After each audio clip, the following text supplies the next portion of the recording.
जसीडीह मधुपुर रेलखंड पर स्थित शंकरपुर रेलवे स्टेशन का अमृत भारत के तहत कायाकल्प हुआ।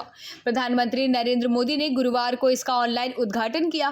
कार्यक्रम में शंकरपुर रेलवे स्टेशन पर आयोजित उद्घाटन समारोह में गोड्डा सांसद निशिकांत दुबे, एम्स के डायरेक्टर डॉक्टर सौरभ वार्ष्णेय, पूर्व रेलवे आसनसोल मंडल के डीआरएम चितानंद सिंह आदि मौजूद थे। गोड्डा सांसद निशिकांत दुबे ने कहा कि अमृत भारत योजना के लिए प्रधानमंत्री को हमेशा याद किया जाएगा। मधुपुर और जसीडीह रेलवे स्टेशन से बेहतर सुविधा अब शंकरपुर रेलवे स्टेशन में यात्रियों को मिलेगी। शंकरपुर स्टेशन से सटे प्लास्टिक पार्क बन रहा है। देवघर एम्स में 21 जून को इमरजेंसी सेवा की शुरुआत हो रही है। शंकरपुर स्टेशन में कोचिंग कॉम्प्लेक्स भी बनाने की योजना है, जिससे एम्स में इलाज के लिए आने वाले लोगों को सुविधा होगी। शहर का रुख कैसे ले रहा है, किस तरह से करोड़ों रुपए भारत सरकार खर्चा कर रही है, और मोदी जी की जो योजना है अमृत भारत स्टेशन का, उसका पहला स्टेशन संथालपना में कैसे बनकर तैयार हुआ, आपके सामने है।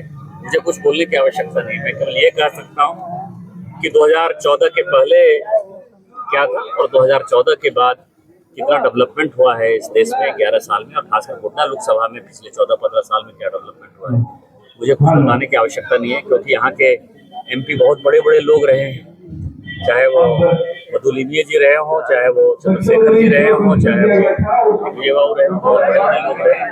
मैं इन सबों में सबसे छोटा हूँ, लेकिन मैंने अपनी तरफ से प्रयास किया। आपने कहा सर डेवलपमेंट होगा सर, ये तो अब आप लोग बताएंगे ना, ये तो जनता बताएगी। मैं बोल दूंगा कितना फायदा होगा, फिर आप कहेंगे कि ये फायदा नहीं हुआ। जनता को बताने दीजिए कि उनको क्या फायदा मिल रहा है। इसको जो है कोचिंग कॉम्प्लेक्स के तौर पर हम डेवलप करना चाहते हैं, जिसमें कि 17-18 गाड़ियां यहाँ रहें, क्योंकि जसीडीह काफी कंजेस्टेड है और जसीडीह जो है एक बड़ा स्टेशन है, देवघर एक बड़ा स्टेशन है। हमारे पास यहाँ जगह है, जगह यहाँ एक्वायर करके जो है बड़ा कोचिंग कॉम्प्लेक्स डेवलप सर दौरे पे जा रहे हैं सर, गुलाम नबी आजाद उसको भी रहेंगे इसके ऊपर। कल जब ब्रीफिंग हो जाएगी तब मैं बताऊंगा। सर एक सवाल है सर कि हाल फिलहाल में सर सीता सोरेन ने एक बयान दिया है सर।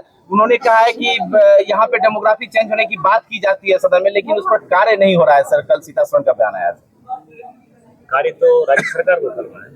मैं अपने राज्य सरकार को कहा, भारतीय जनता पार्टी के सदस्य हैं और स्वाभाविक तौर पर उनका जो पीड़ा है हेमंत सोरेन सरकार से, वो उन्होंने व्यक्त किया है।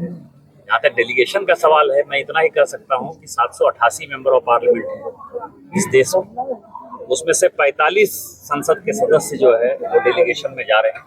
उस 45 संसद के सदस्य में से मुझे लगता है कि लगभग 543 लोकसभा के सदस्यों में से शायद 30 लोकसभा के सदस्य हैं उसमें। उस 30 लोकसभा के सदस्य में गोड्डा लोकसभा के सांसद सदस्य होने के नाते मुझे माननीय मोदी जी ने सौभाग्य दिया, केंद्र ने सौभाग्य दिया, भारत सरकार ने सौभाग्य दिया।